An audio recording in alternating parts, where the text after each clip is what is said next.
Does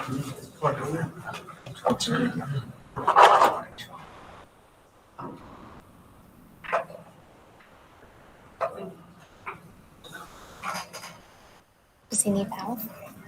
Do you need power? You're good now. Okay.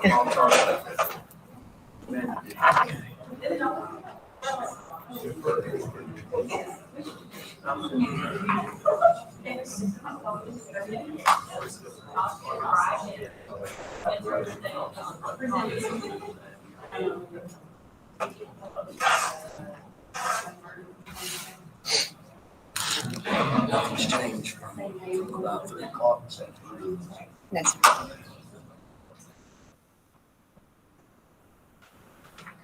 maybe you're in. Mm-hmm. Good evening. I'd like to call the June 14th work session of the Jackson County Board of Education to order. Appreciate everyone coming out tonight. We have, as usual, we have a packed agenda. So we'll go ahead and get started. Dr. Howard, we'll go ahead and start with superintendent's comments. All right. Thank you, Mr. Clarsey and board members. I want to welcome our guests. We have several visitors and we're able to greet most of you at the door, but we're glad you're here. And I want to thank our administrators and district staff that are here this evening.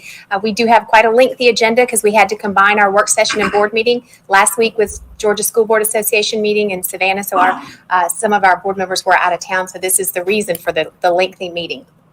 So we'll start with sending a shout out to all who took a small or a big part in the ribbon cutting yesterday. I want to thank the board members who were able to attend. It was a point of pride for that community and are grateful for the community support. And our students are going to really have an amazing experience. So just a highlight of that. And then while it seems like we're jumping into lots of new things, we've been discussing for quite some time the fact that our communications team is working on launching a new website. And we are very excited about that, but a part of that process was reevaluating the Jackson County logo. So I'd like to share with you what we are suggesting to be a new logo for Jackson County schools. And so this takes the idea of the compass. It includes our strategic plan, which is student success through leadership, character, and performance. And so we'd love your feedback on this. We feel like it's time for a little bit of a rebranding. The JC has been with us for quite some time. And so would appreciate your feedback. I don't know if you're in a position or if you've had time to look at it or gotten any feedback on it. But as we rebrand, we really like the idea. The other component of this, as you know, we're a community of really soon to be 3 high schools. You've got Empower, which is a program, and then of course you have East Jackson and Jackson County. This emblem allows us to also adapt to our East Jackson's always going to be the Eagles, and Jackson County is always going to be the Panthers, and they're going to wear that with great pride. But we can also integrate their colors with the East community there, as you can see if you wanted to use the East Jackson colors as well as the Panther colors. So while this seems like a very simple decision, it's important. It becomes our emblem. It becomes the bumper stickers. It becomes the trademark of our school district. So we look forward to some feedback from you on that. Any immediate thoughts? What's your timeline? What are you thinking? We do have some publications that we'd like to get out. July 1 is not the deadline for that, but as we start the new year, we'd like to proceed with the website no later than the start of school. So if you're not sure about it and you want to think about it, then we can hold off. If you're good with it, then we'll go ahead and start rolling with it. But you let me know what your thoughts are. How you feel? I like the fact that we east and west color change for them. Mm-hmm. But it's just, I like it. I kind of want to hear back to the community. So, Okay. Maybe from the schools or something. Thank you. All right. So we will try to get some feedback we've got some retreats this week with our leadership teams and with our district leaders as well as school leaders. And then if you all want to, it's out there for public view clearly. So hopefully you can encourage folks to take a look at it. Obviously, I wasn't here when the current logo was adopted, so I would be interested, and I don't have to hear it tonight, but I certainly am sensitive Historically. Process as to what went through with that one, and I don't want to just raise my hand and move on without knowing Agreed. what happened. So the suggestion is that this would take the place. Of the JC in the Georgia outline. Yeah. This For that you see right. for the entire system. Yes, It ma'am. wouldn't take the place of what Jackson County High School has as their logo. No. Or East Jackson has as their logo. It's that top left corner, the Jackson County school system. It would take that place. Yeah, Mhm. yeah. So I think it's worthy of some reflection among you all for sure. We've gotten feedback from lots of folks that it's time for a rebranding. I was here when there was not a lot of, I think Yasmin came up with this for us like in 2005 or 6, just because we were looking for an emblem. Am I right there? So that there wasn't a tremendous amount of community investment in it, in the development of it. But that's okay. So you decide, but it's a great question. It'll be good information Okay. to be armed with. All right, great. Okay, the next item is just a reminder that, as you know, this evening we're going to be presenting to you the preliminary budget for the FY22 school year. We all know that we do not officially have the assessments yet. We will not be able to set a millage until we have that. I know that our property owners have received those, and we have some folks here to address that this evening. But we'd like to go ahead and put on your calendars our budget hearings. So the first one we're suggesting be at our August work session, and then our second one at the September work session, with final approval of the budget and millage rate at the September board meeting, which would be on September the 13th. Work session will be on the 9th. That would be here. That would be here. Is that here or at a school site? We will confirm those, but the meeting will actually be at a school site. The 9th will be at a school site. So September 9th is the work session, which is here. The 13th will be at the school site. And we have those scheduled. Amanda can remind us of which. It'll also be in the paper and on the website. Right, it'll be advertised, has to be advertised, and will be advertised for several weeks. Okay. East Elementary. East Elementary. All right. Okay. All right. Another just date reminder for you, if you could please, and Mr. Clarsey and I spoke about this, a facilities planning meeting on Friday, August the 27th. We want to look at a comprehensive approach. We've got some plans that we know we all need to make, tremendous growth coming to our community, and we have some facilities evaluations that we want to talk about comprehensively. So if you could pencil in that date on your calendars. We are working with the county and Joel Logan with the GIS and making sure that we have lots of information to bring to you so you can make some informed decisions. So that is a tentative date there that we'd like for you to pencil in. The next item there under my comments, very simple, but you've probably heard about the new interscholastic competitive law that was passed through this legislative session. And you will see there policy IDE 3. Changes the participation. This is state policy, so the local board policy is revised then to align with that. Students who are not full-time enrolled in schools have not traditionally been able to participate, homeschool students and so forth, in interscholastic competitions. Based on new legislation, if a student is enrolled in one course, they are allowed to participate in competitive athletics or competitive events. So this is the revision. This is the policy for you to review, and this is the recommendation of GSBA and our policy division as well. So that's for your review. All right, we've got lots of items under facilities, so I will begin with Mr. Gilbert and his team. I'll do projects report. Everybody got a chance to see the high school yesterday. I hope that you all enjoyed that. And we're pretty excited about the progress on it. We are, of course, still final cleaning, punch list items, and finishing up in the field house. So hopefully wrapping that one up. We got furniture coming in. We'll be ready for kids very soon. So, hope everybody enjoyed that yesterday. Empower, we started on phase 2. Phase 1 is completed. Phase 2 is underway, and it seems to be moving on schedule. We got lots of painting, and there's some pictures in there. The art room converting to construction. You want to take a look at those. West Middle parking lot is going well. We got curve scheduled for the end of the week. So that one, weather's been good to us, and hopefully we'll be able to stay on schedule and have that wrapped up. New school on Skelton Road is design meetings. We meet every other week. Those are going very well. So hopefully we'll stay on schedule with that one and have a good outcome. Portable classrooms, I know that everybody's seen those sitting around now. We got permanent power hooked up to Gum Springs today. It'll be West Elementary, everything, getting those delivered earlier really helped us out. So we're really, we feel like ahead of the game right now. And you can scroll through the pictures, there's some pictures on there as well. And of course, our That's empowering. monthly funding report. It's quite a difference. You It is, can see in those pictures for sure. yeah, Really changing Well, I every day. A lot going on. right yeah. Short summer. I think it is the shortest summer we've had in quite It some is, time, Yeah, and especially with this much packed into it. yeah. now.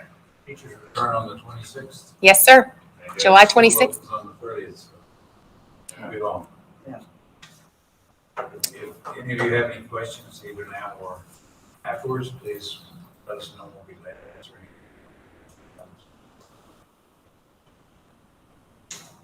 Not right now. I'll go to the next item, which is the recommending renewal of the solid waste removal contract. Contract is with Florida Waste Systems, Solid Waste Management. We felt like during this particular year, lots of uncertainties and lots of instability in the market, maintaining that pricing, which was very good and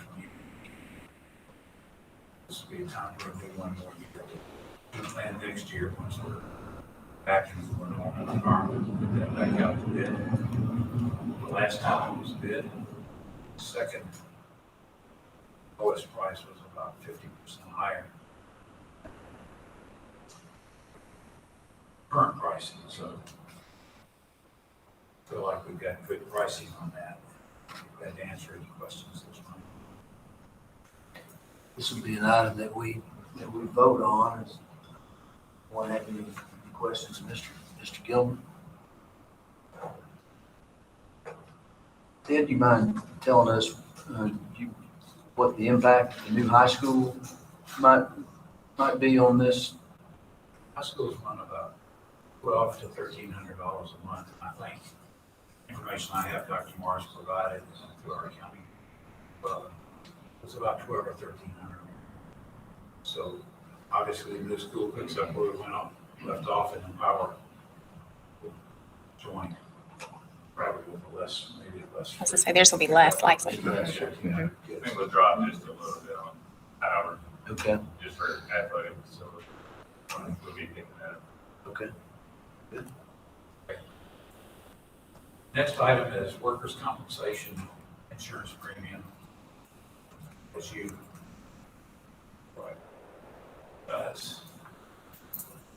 we work with Arthur Gallagher and Company and have for a long time, and with Liberty Mutual, workers' comp for quite a long time as well. I think, not mistaken, probably 10 years or so. Our goal this year with our group, meeting with our representatives, was what can we do to keep trying to improve the premiums, and the target was 400,000 to get under that. So this year versus the prior year, we were at 412 and changed last year, or the current year. The proposal for the next year is 395. So made up a little ground there. Loss ratio, losses today are going down some. We want to keep that in 65% or lower, and we, for the current year, are well below that if it holds. So that's our recommendation for workers' comp. There's a packet in there of information from Gallagher that gives you probably more than whatever you want to know. The property and casualty is the next one, and that's with Chastain and Associates. They did go out, as they do every time, for competitive pricing. We had competitive pricing from both Liberty Mutual and Utica Insurance. There's a letter from Mr. Horn who explains kind of the intricacies of that, of his recommendation and what we have recommended to you. The property liability in a pretty crazy year went up about 5%. The auto went up about 4%. So we've increased our fleet. We have more buses now than we did before, even though we are still surplusing. But that property casualty did went up a little bit, but combined a little higher deductible, a tremendous premium reduction for that. So the total on that is $405,377 versus the current is $375. So it went up about $30,000, and that's with adding school or casualty. I feel like that's pretty good. Okay, here. We're gonna get a microphone so that folks can hear a little bit better instead of absolutely. Okay. Good. All right. So I'll wait here. Before you move on, the two items Mr. Gilbert just covered will be voted on. We received them to be voted on tonight. So if any members have any questions of Mr. Gilbert before we get too deep beyond them, that would be a good time. Sure. I'm reading through this letter. Give some explanation of the Utica bid was somewhat lower, but make the move to a different insurance firm, company.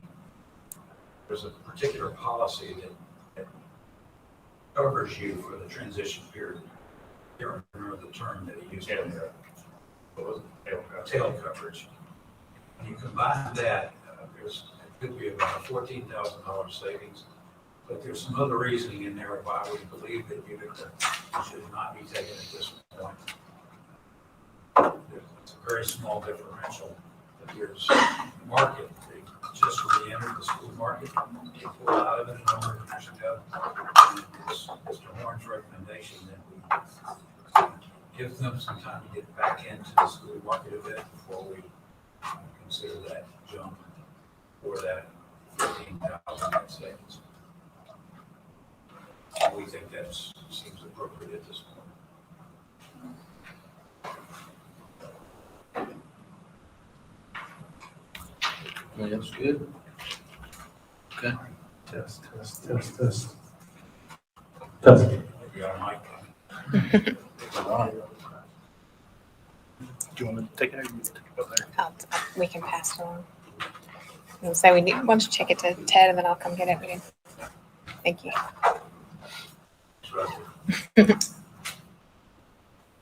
Thanks, Rusty. Can you hear me now? No? A little bit more. Check.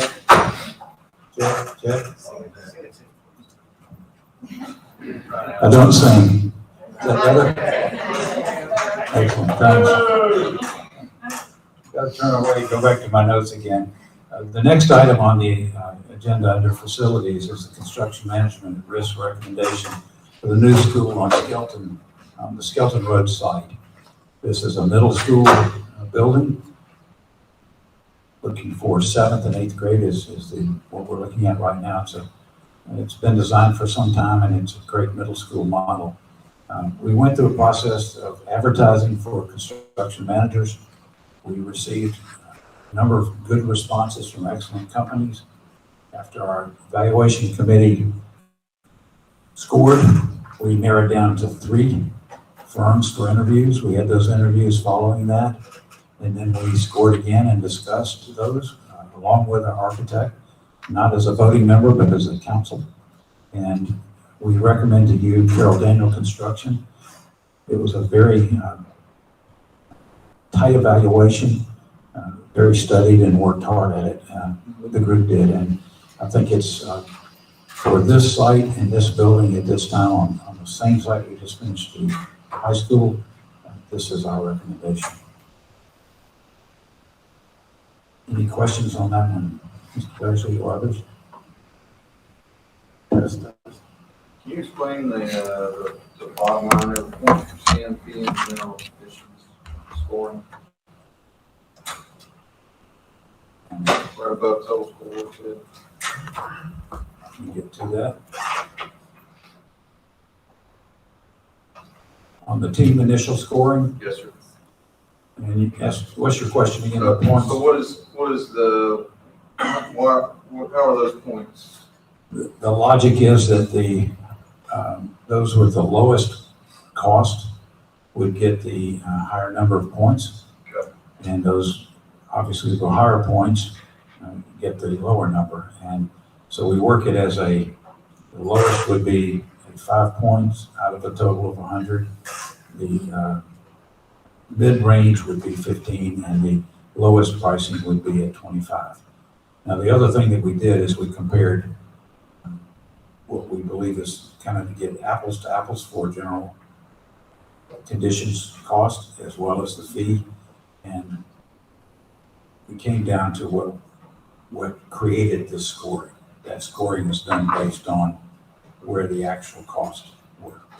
And you can see from that Carol Daniel and Charles Black both had higher numbers, and Rail Construction and Parish had lower numbers. Those don't mean that 5 to 25 is a ratio. It's just a way of awarding the points. Hope that answers. Yes, sir. I do have a question, Mr. Gilbert. I see the total at the bottom. I would assume the higher number means somebody received a higher score. Yes. So the person with the highest score didn't get the award? Now, the three with the highest scores, we typically go to the next phase of bringing them in for interviews. So you go down to the next sheet, you'll see the post-interview evaluation worksheet. And in that one, we still maintain the original evaluation criteria, but we don't score anymore. At that point, we score on a rank order basis. So we ask each evaluator to So the rank. lowest, so we go from the highest, and then if you're the lowest, then you won this That's correct. this round. It is. Yes. So you can see the lowest was Carol Daniel at 8, Charles Black at 10, and Parrish at 18.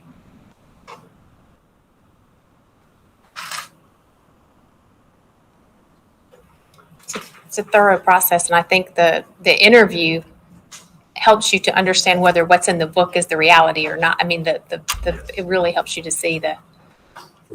The one point I would make is that for Mr. Clarsey, I was listening in on the ribbon cutting yesterday, and you talked about thanks to all the people who worked on the project.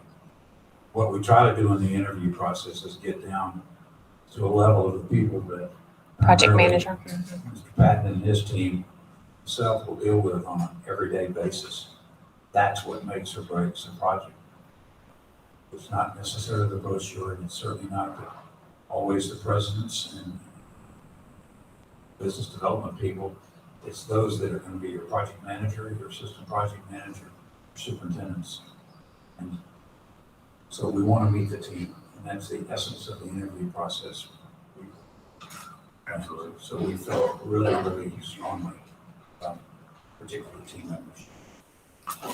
So this particular item is not on, there's not an item associated with it on voting meeting portion tonight. At least I don't see it. Am I missing it? It's not an action item. Let me look. It is on. I can't pull both of them up simultaneously. Amanda, do you have it in front of Yeah, you? it is on there. I can't remember which number it is. Number. Action item. 7. I don't have that open right now. And that's 7. 7 on mine is Yeah. in West Jackson Primary School. Oh, okay, well, maybe I looked at it wrong. Carol Daniel Construction is the construction manager at risk for the new school on Skelton Road.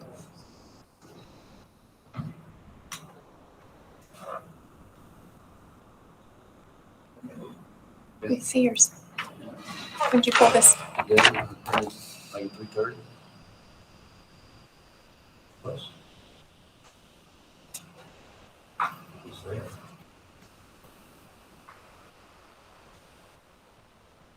I show it as 11 on That's weird. It's the same. That's just 7 and 11. It is an item, so I'll project it. We'll just jump to that right now. On the online, it's 7. Yeah. 11 is related to that in that we're just asking you to approve construction management at risk project delivery method as a requirement of Georgia DOE. You did that last month, but this clarifies it as a new school in Skelton. So last time it was labeled as an elementary, and we wanted to clarify that. That's a technical one, number 11 for Georgia Department of Education. We're gonna have to look into that because the one that's online and the one that was printed and distributed, but his is not there. Yeah, I can't. not as well, and I don't know what that is. Do you want to work from the copy that I've got, Don? I'm making notes on my work session, and so I'll switch it Okay. over when it comes time. I may take it up on that. So I'm just making sure I'm keeping up. All right, I'm gonna go back to the work session. All right, we'll continue then with the next item on mine that I'm looking at is the surplus of the former West Jackson Primary School property. As the board has instructed us to consider options on that property, it's important that we declare it surplus and no longer needed for educational purposes. That, again, is a formality that the board would need to do prior to moving on these kinds of properties. Anyone have any questions for Mr. Gilbert on that one? Is everyone clear as to what we're doing? I'm good. Yes, but I do, I don't know. Explain the process that happens after a minute. Absolutely. But you go ahead. We can both speak. We're both mic'd now. The board decided that is not a good site for a school going forward. So we were also charged with optimizing our real estate assets. So the next step then will be for us to publicize that property to the highest bidder under certain conditions. So we met with our real estate representative. That will be advertised, and those proceeds from that site will be applied to future building projects.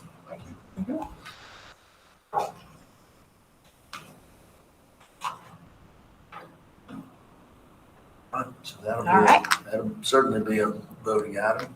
That's definitely a voting item because we hope that we are able to have that advertised by the first part of next week. I think Matt McCord is our real estate representative, and he's preparing the survey and preparing he'll have a QR code where folks can go in and access the survey, the appraisal, all of the options that are there. So it'll be up for sale for the highest bidder that meets the board's approval. All right.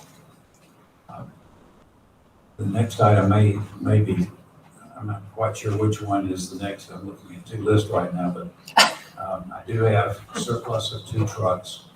These are in the transportation department. And farmer, those are older trucks that are ready to be surplus. So those are typical of what we put on a surplus list each month. And then I also have one, renew the school nutrition grocery contract. This is not a voting item, it's just a matter of information. Our food supplies come from Gordon Foods. That's handled in a multi-district bid. And Dr. Morris, I believe that's through Bibb County? Floyd County. So this is a renewal year. It will be bid again as cooperative with multiple districts. Is that correct?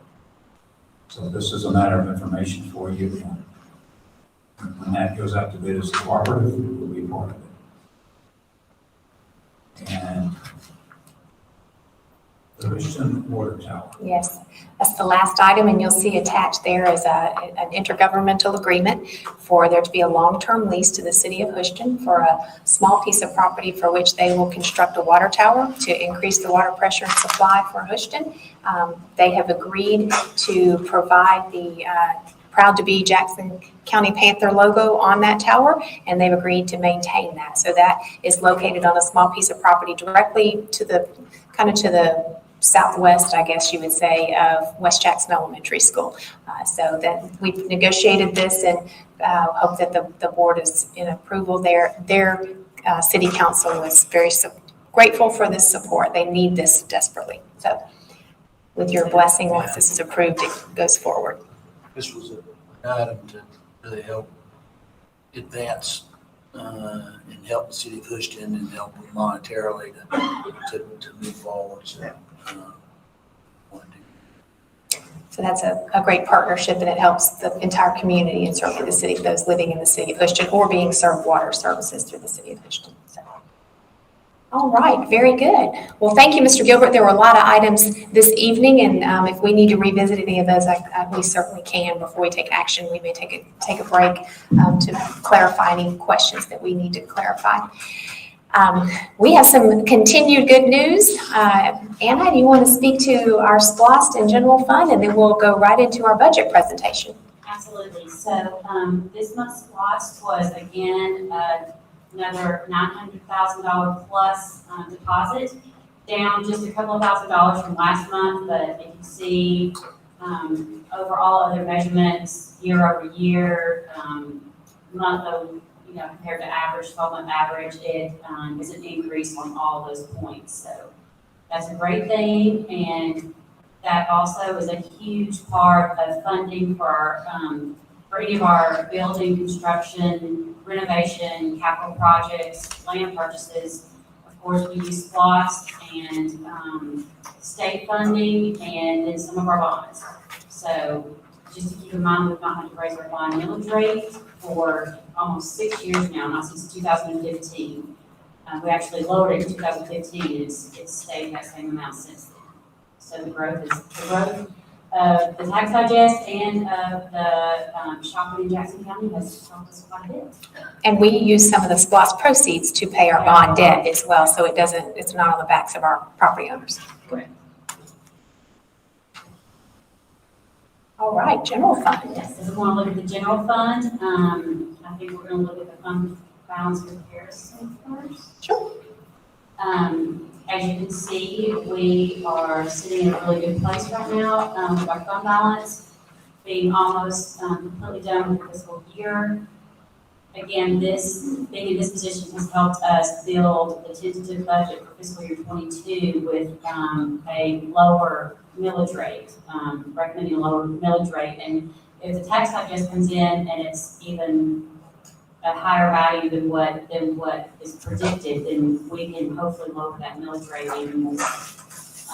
So we are at a great place with our fund balance. Of course, we kept saying year after year that we needed to do a certain place, but as we grow and we increase the number of facilities we have, and the number of staff we have, that amount that we need in those reserves to make it through until we get the property tax revenue starting to come in, increases along with those increased expenses.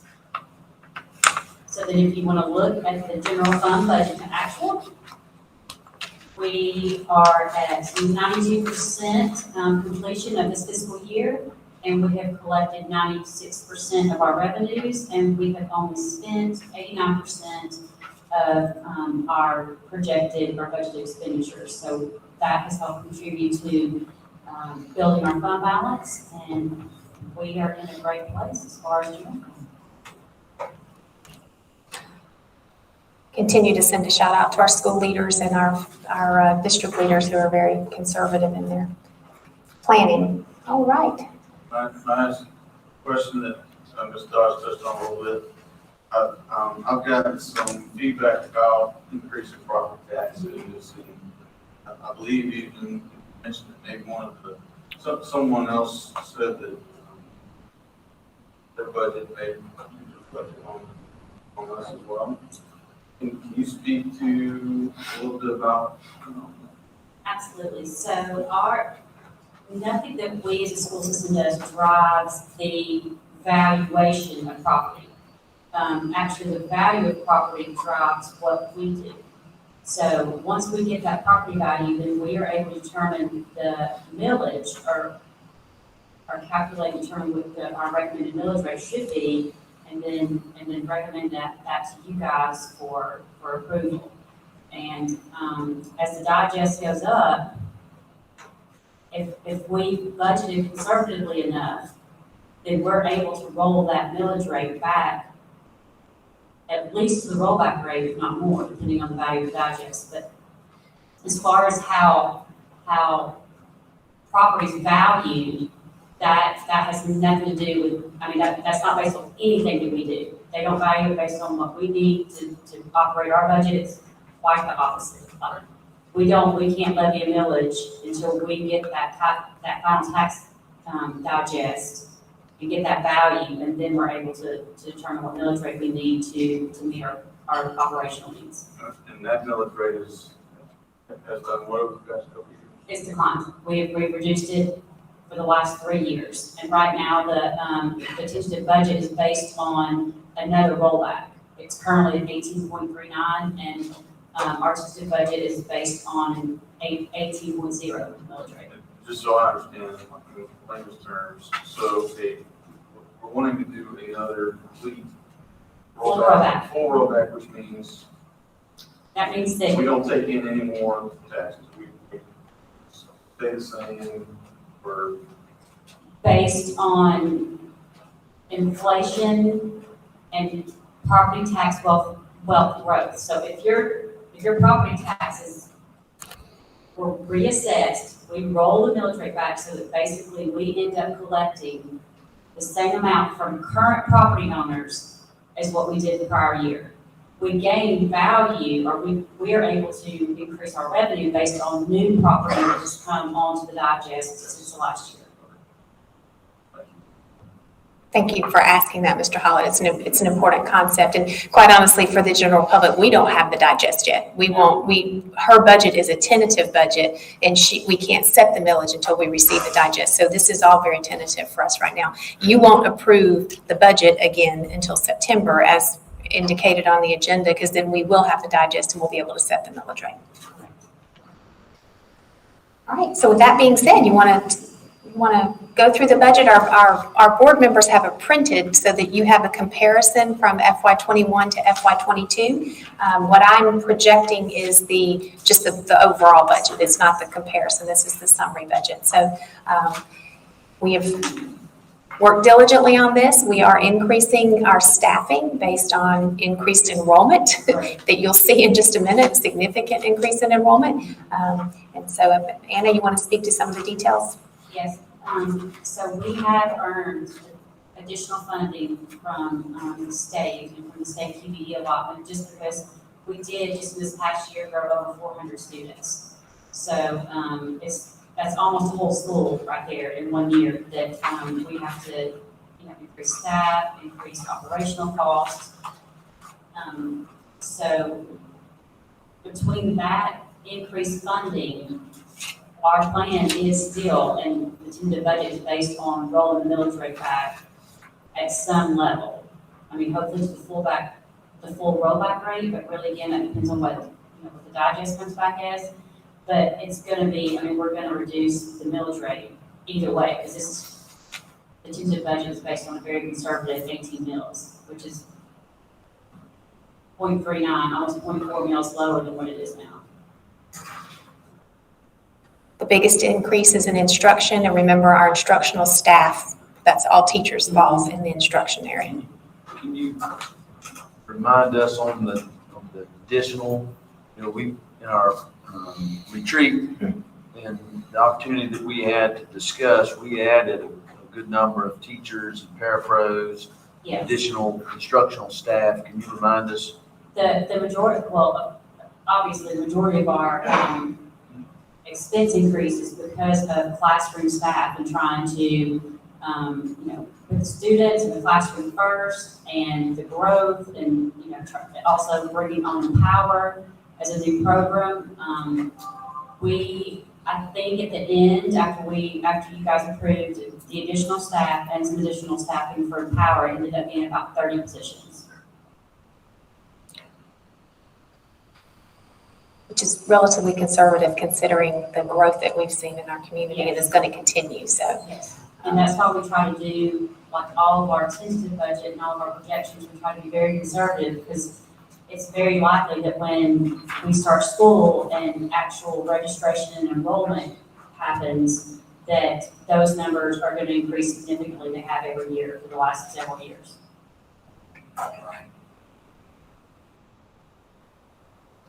So the budget is on the agenda, and for our general audience that's here joining us tonight, the board had an opportunity to preview this. They had this last week, and so we're just reviewing it, going over questions and making sure everyone understands. And they're involved in the budget process, starting with our retreat, which happens in early March, late February, early March. So and also, I want to point out that it is a balanced budget.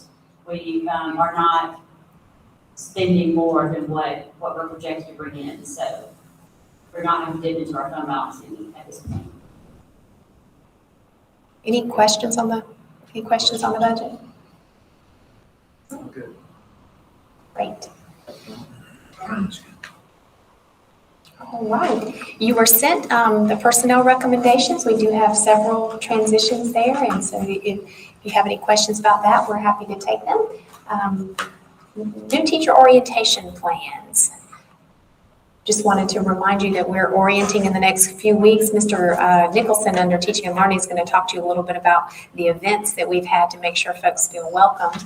But we are very excited to bring on board some new folks. We've got right now, I think, 111 new hired certified staff. Those are the additional positions plus replacement positions. So we've had some transitions. So those are replacements of folks that have left, and then the new positions, and somewhere close to 60 classified. That includes bus drivers, parapros, secretarial staff, other support staff. So we're going to have a really, really big, robust year of orienting and welcoming folks to Jackson County schools, and we're glad that they're here. Just a reminder that these items have been laying on the table. These are positions that had job descriptions either revised or added, and you've seen those, so they will be for review this month.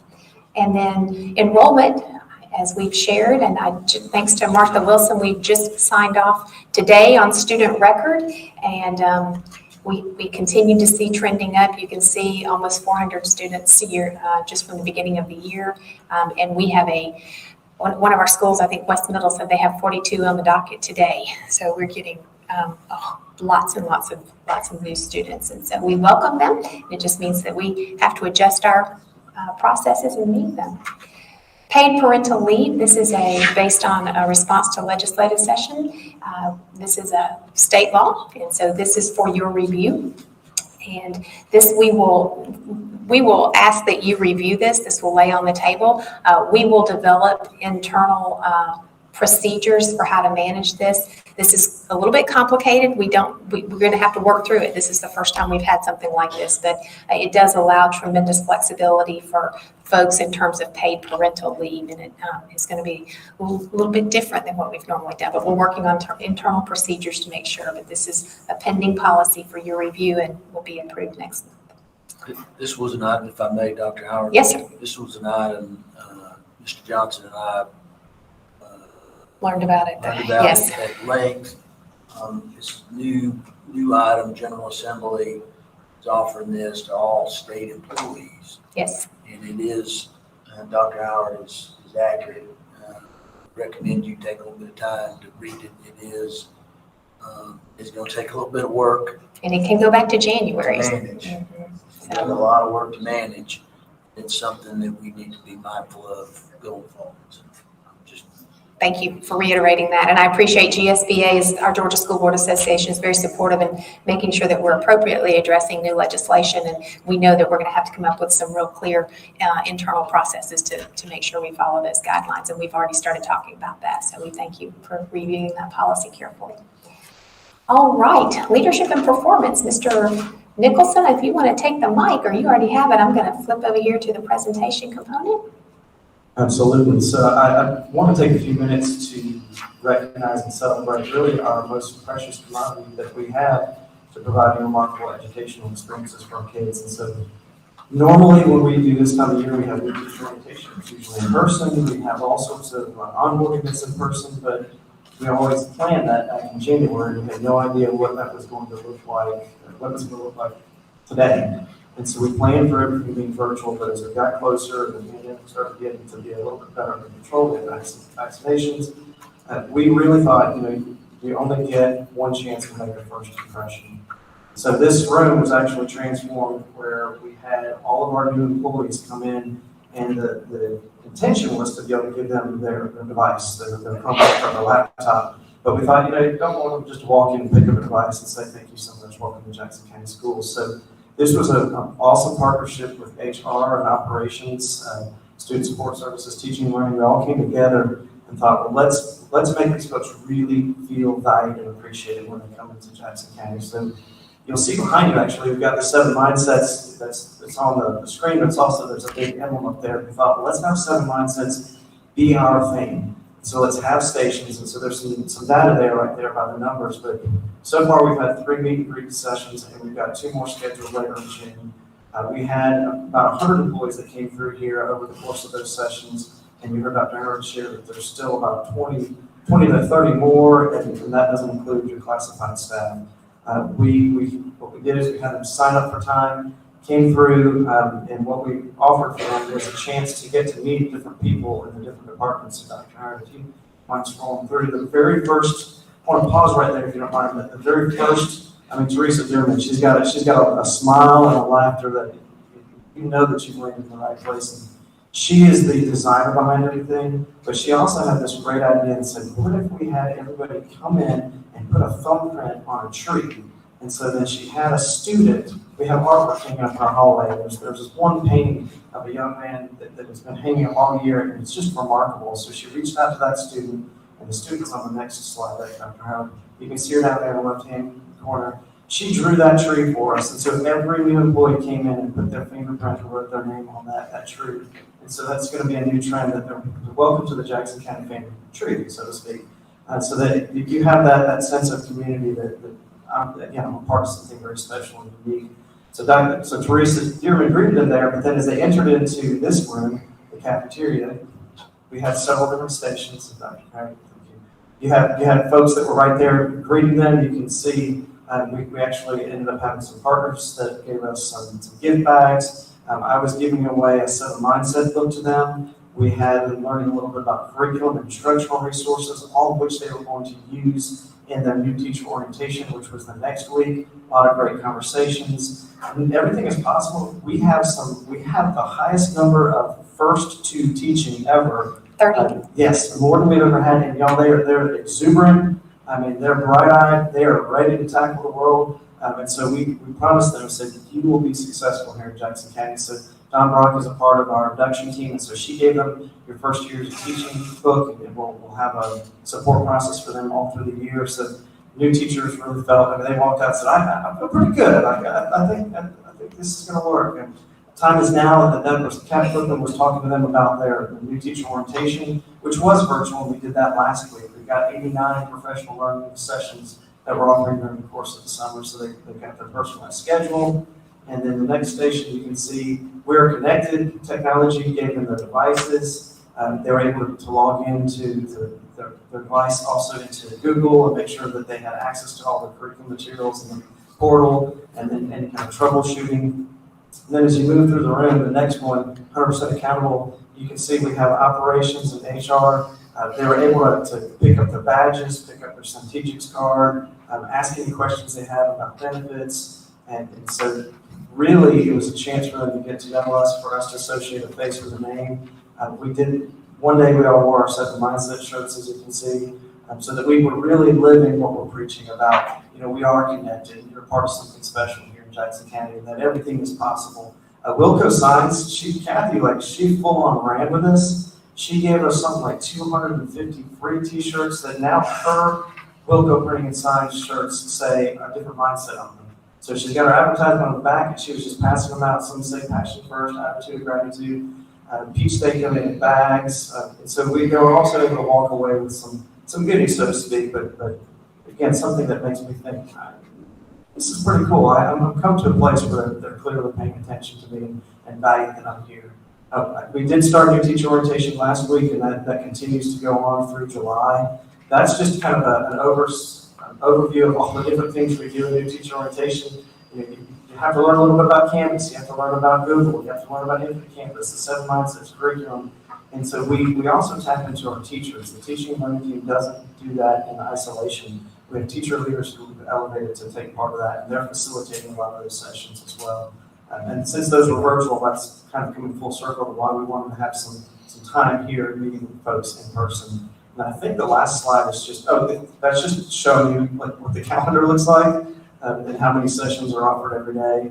And that's a schedule that each teacher gets that outlines exactly when their new teacher orientation professional learning sessions are going to be, what they need, what the links are. So when we tell you personalized learning, we also personalize the professional learning, which I can tell you is not, it's not what happens in most places. There's a standardized approach, which is, we draw a lot of people because they want to be known, they want to be treated like an individual. And so we're able to do that here. And I think the last one that's still just more of schedule. We're really excited. We have our leadership retreat, we have the operations retreat on Wednesday, and then we have the teaching and learning retreat on Thursday. Eric SHENINGER is an internationally known author. In fact, his work that we studied a couple of years ago, Learn and Transform, is a lot of what influenced the design of Empower and the new high school.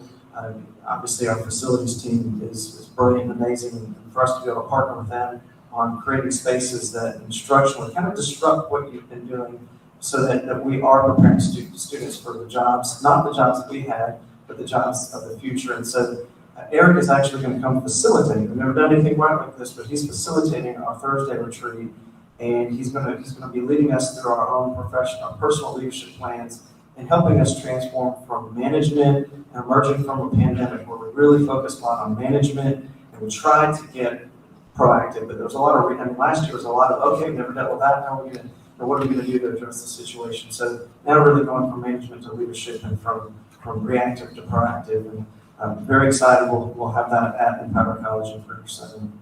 So just wanted to know that our most precious commodity, those are the teachers that we hire, so we really want to make sure that even after the most disruptive year they've ever had, they feel that sense of value and appreciation. And the other item on here, it always feels a little weird, so it's not me, but I want to brag on the team because there's a lot of stuff that happened, and this is for your perusal, and I would love for you to take a look at it. But in addition to the things that Teaching and Learning normally does, there were a lot of things that happened this past year that we've never done. For instance, creating a communication team. When we figured out that we're going to have to go to distance learning, we had to figure out how we communicate all these things. What are we communicating? How are we going to give families an option of what learning environment they want? So there's a lot of additional initiatives. We had to put together a whole way to figure out how we're going to communicate things like so-and-so was exposed to COVID, so they're going to be quarantined. None of that stuff existed, but I'll tell you, almost every school around us started using the resources that our team put together. You've got some accomplishments in there from initiatives that we, again, technology, didn't really know that we're going to have to fast track the use of assistive technology and supportive technology for a teacher to teach simultaneously in person and distance learning.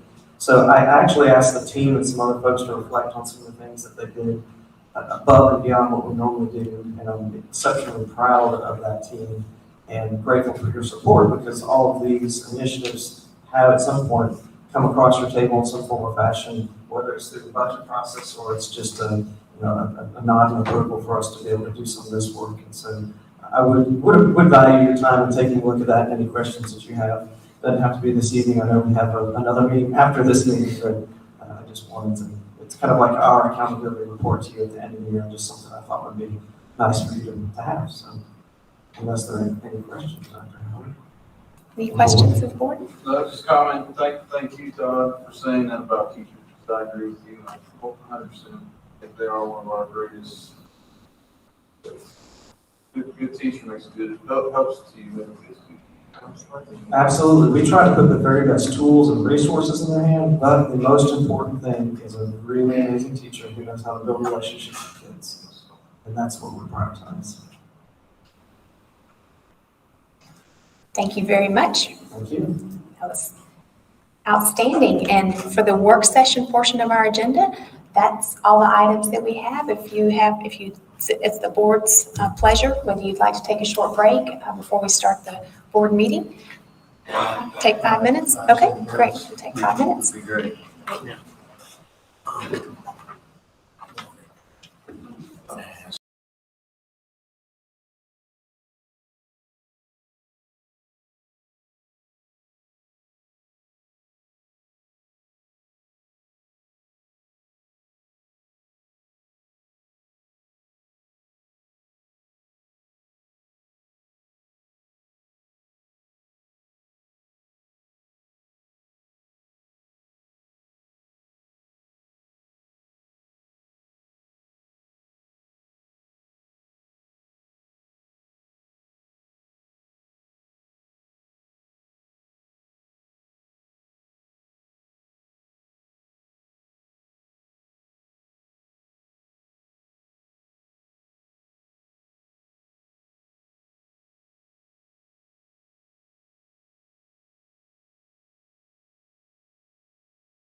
Any corrections or additions? Hearing none, I have a motion to approve. So moved. So I have a motion, do I have a second? Second. I have a motion and a second, all in favor? Aye. That's unanimous. You're approved. The last meeting is from our Tuesday, May the 25th meeting. Everyone had an opportunity to review these meeting minutes. Any corrections or additions? Hearing none, do I have a motion to approve? So moved. So I have a motion, do I have a second? Second. Motion and second, all in favor? Aye. That's unanimous. It's approved. Next item on the agenda is approval of the agenda. We had a work session earlier this evening, so there were many items that we covered. Do I have a motion to approve the agenda? So moved. So I have a motion, do I have a second? I have a second. So I have a motion and a second, all in favor? Aye. That's unanimous. Agenda is approved. Next item is going to be our superintendent's comments. Do you have any, Dr. Howard? Just, and I'll go over the public comment. Thank you, board members. And again, I want to welcome those of you who are joining us this evening, and again to our school leaders. I know you are teaching 1,400 students this summer and have a busy summer school going, and we appreciate that. And that's just a reminder for our board that we do have a summer learning loss to make it up. So our principals haven't left. They're still working hard, and so are our teachers. And so we're grateful for all the work that they're doing, as well as Mr. Farmer and Dr. Morris, who are making sure they're transported and fed. So it's going to be a very, very busy summer. Outside of that, we've got several items. The next item is public comment, and Mr. Clarsey, with your blessing, I'll review our procedures that the board has adopted. So this is the time for public comment, and our board has procedures. We obviously have lots of visitors, and we definitely welcome you here. But I would like to take just a moment to review the procedures for any public comment. The first procedure item is that persons wishing to appear before the board must give a 24-hour notice to the superintendent, which includes a policy. We had one person call ahead. That was Mr. Crosby, and I think this is related to tax exemptions. So Mr. Crosby will be the first person to address the board. Any other concerned administrative question, it's the expectation that all efforts are executed and tried before coming to the board. So if you have a concern at the school level that you've met with either the teacher, the assistant principal, the principal, or central office staff before addressing the board. A copy of the policies are all online with Assembly. In addressing the board, the speaker should use the microphone as well as the lectern that is up front and should not speak from the audience. Presentation should be as brief as possible. Unless an extension is given, all speakers are asked to limit to 3 minutes or less. Multiple speakers from a group should select one single spokesperson so that one person is speaking on behalf. Multiple speakers should not come to the podium at a time. The board may allow additional speakers beyond that if it's the same topic, but one person should represent the group. And then questions and criticisms and so forth, the board may attend to, but they may not. So the board has the right to just listen and reserve comment and just hear from you, because this is not a decision-making environment. This is for public comment for you to share. So they depending on what you have to say, they may or may not respond. You're reminded to use point of information and to also personnel issues involving any individual employee are not subject for public comment. And of course, we ask that everyone use professional and respectful language. The board may not respond, and the public comments portion of the board meeting is limited to a maximum of 30 minutes. And so those are the approved board procedures. So with that in mind, Mr. Clarsey, I'll turn it back over to you. Dr. Howard, thank you. So our first person that has signed up, are they? Mr. Crosby. Mr. Crosby. Mr. Crosby, if you wouldn't mind just stating your name and address for the record, that would be great. I'll be glad to. Can you hear me in the back of the room? That's a change, huh? Thank you. Superintendent Howard, the board, we come before you tonight as concerned senior citizens. If you'll notice some of my family back here, it's not a reunion, but every red shirt represents somebody with the same interests that I'd like to talk about, if I may. Now, I know you've put a time limit on me, so I will attempt to stay in that time limit, because this is a very critical issue to the senior citizens of Jackson County. Yesterday, we were blessed to see that new school, that fantastic facility that you've got the ribbon on. These are great things that are happening. I was blown away when you said you were hiring over 100 people this particular coming school year. So I know we're moving in the right direction. However, there's some issues that I need for you to listen carefully about. And that is because you're in the budget phase, and now I heard that you've grown 400 students. What will your total capacity be for this new year, student-wise? Anybody give me a number? Capacity? Or Students, how many students in the school system? our enrollment is expected to be right at probably close to 9,000. 9,000. Yes, sir. Okay, thank you. I didn't have that number before. I knew it was over 8, but it's growing, as Yes, you can see. And I know you're moving in the right direction. I appreciated the 7 Mindsets presentation that we heard. So there's good things happening in the school system. But for 2 months now, we have been discussing with the Jackson County Board of Commissioners about this love letter that they sent out from the assessor's office. It was not received as a love letter. So up front, I want to say that we recognize as a group, you folks in this room had nothing to do with the assessment values. You didn't have anything to do with the process. It's really all controlled by the state and the county commissioners. Is that a fair statement? County commissioners. Pretty fair. Thank you for that clarification, because I don't like to place blame on people that don't have responsibility. But as a senior citizen, myself, I live in Meadow Creek Farms. I am almost 80 years of age. I'll turn 80 this year. And for years since I've moved up here, I've said to myself, why am I paying such heavy taxes for the school system?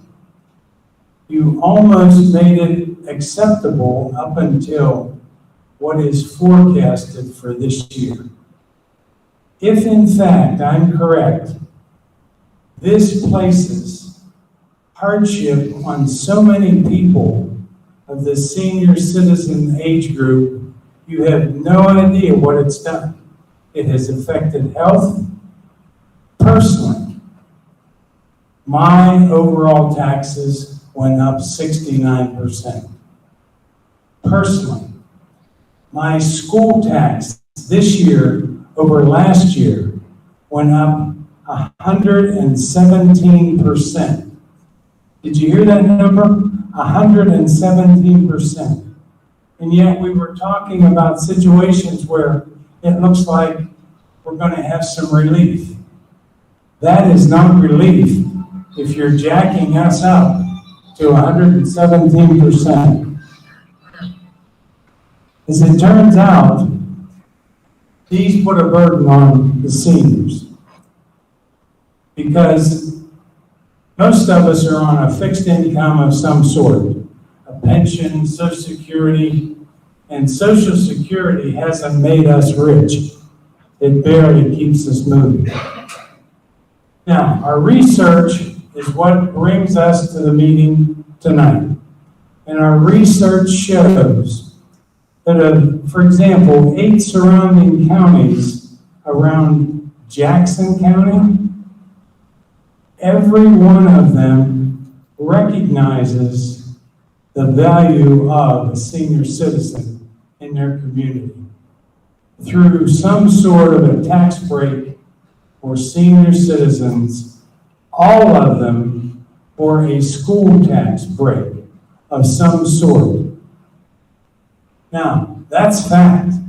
Jackson County is the only one that does not offer a break on senior citizen school taxes. The county commission, they've pointed for 2 months, they've been pointing the finger up here. So we're here now. All my fellow citizens that have an interest in getting this straightened out and reduced. These counties, they have an interesting approach to it. Some even recognize a senior citizen at age 62. As we know, Medicare waits till 65. Some of these other counties recognize 65, some 70. So there's a whole bunch of formulas, including evaluation based on income, because if I'm a millionaire, I'm not too concerned about what I'm talking about. But when you're on a tight, restricted budget, it impacts the seniors of the county. I don't know whether you folks have received the county census from 2020. Have you received the number that's been approved? Not official. The administration has dragged its feet on releasing the census for some reasons. I'll not get into that. But the point is, we think that probably Jackson County is going to have around 75,000 citizens in the county based on the preemptive, the preliminary population of the county. Now, I think that's a fair number to talk about. That's a lot of people. But guess what? There's still about 15% of us that are senior citizens by definition of 65 and older. You look at some statistics that tells you it's 14.7%. Well, I like to round numbers up. So let's say 15%. Now, all of us don't live in single residential homes. You know there's a number of those folks that are in different types of housing because they don't pay taxes to the county or the school system. But yet, we who have worked hard all of our life to put together a house that we could live in until we pass. And guess what? These taxes get piled on. And 117% increase for me is a blow. And for some of the others, I know it's also a blow for them.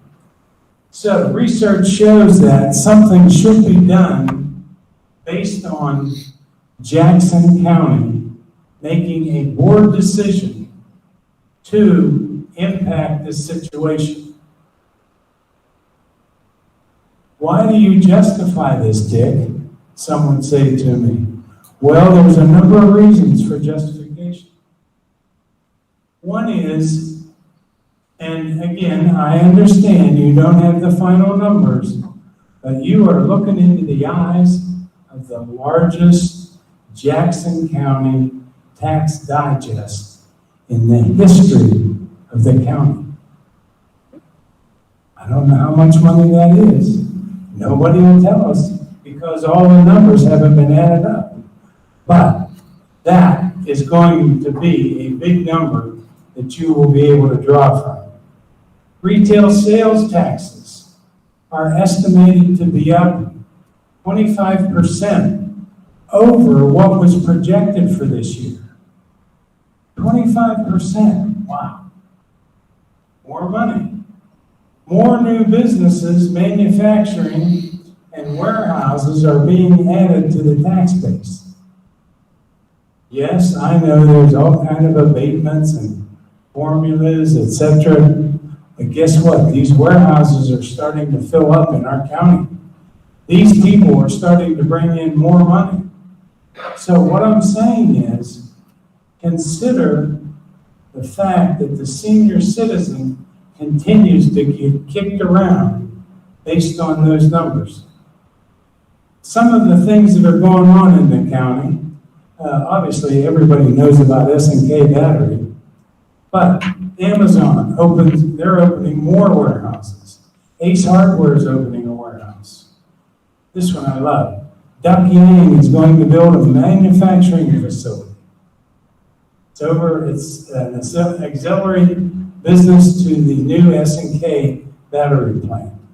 So there's things coming and happening in Jackson County, and more will happen in Jackson County. So we're on a progressive move, but help be a little more compassionate to the senior citizens. The senior citizen school tax structure would certainly, if you reduced it or eliminated it, the structure would make the county more attractive to people. I have had people tell me, I can't afford to move to Jackson County because of the tax structure. Now that's sad. That shouldn't be the way it should be. So, I've said all that to say this. I don't just want to run my mouth. I've brought a solution for you tonight. I hate to bring a problem to somebody without a solution, because if you don't have a solution, you have nothing. And I would like to say, this is a very simple solution. Eliminate all Jackson County school taxes for property owners 65 and older.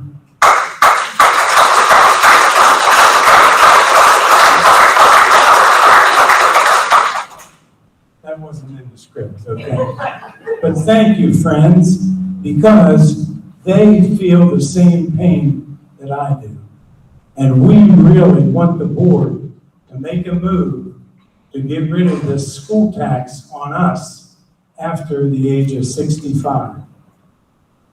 Now, you might want to get into detail. Well, we're talking, you have to be 65. Then somebody said, well, Dick, how will they prove it? Have any of you looked in your wallets recently?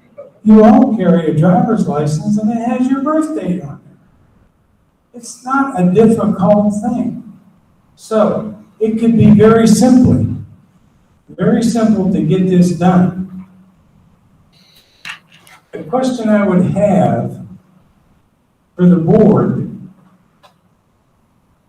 are any of you willing to support such a move as eliminating the 65 and older school taxes for us senior citizens? This is your opportunity. Don't all raise your hand at once. But my point is very valid, isn't it? There is a need for this, and it should be done. Obviously, all the counties around us and the majority of the counties in the state of Georgia do it because of our county commission holding the reins on this. They haven't released it. They won't support it at all. But the school board is where we're paying the taxes. There is no way I can tell you how much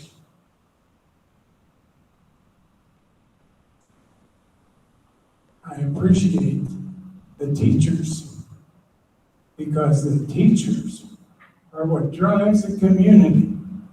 The teachers make it happen.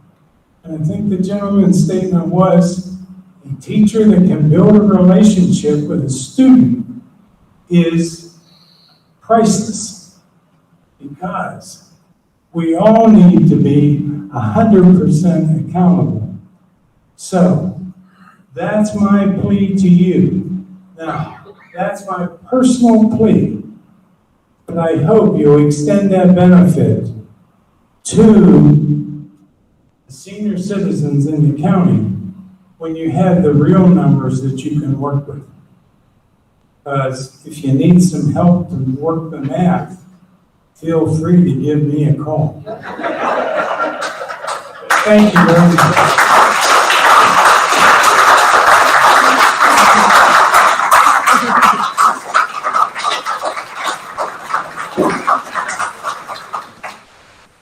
You have quite a following, Mr. Crosby. My brothers and sisters. Any other, public comment? We had one person here that did not call ahead. I believe it's a personnel topic, but that would be a board decision. If Nick Guyman is still here, his was a personnel issue. That's. Mr. Guyman, you want to come forward and address the board? Yes, please.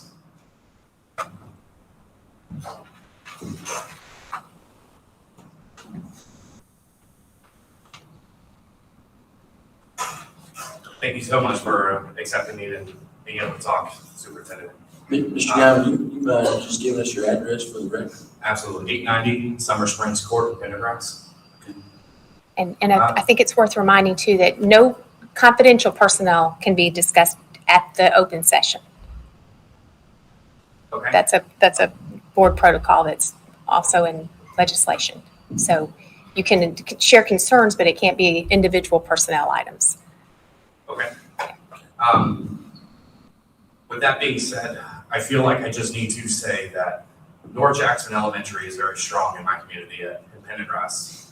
The staff and the teachers are such a big deal in our small little city. We support them with such ferocity and passion that we would hate to see anything change with that. Tonight, I just make a plea that everything stays the same, and we hope that the leadership through the 2020 pandemic has gifted anyone and everyone a little bit of grace. I feel like everybody should be deserving of that during this point. I really appreciate you taking the time with the protocols and measure. I can't go into too much more detail, but again, thank you for your time. Thank you, Mr. Guy. Thank you, Mr. Guyman. Any others wishing to address the board or public comment? Let's hear none. We will move on from public comment, and we will continue on with our meeting. We'll move on to consent agenda. We have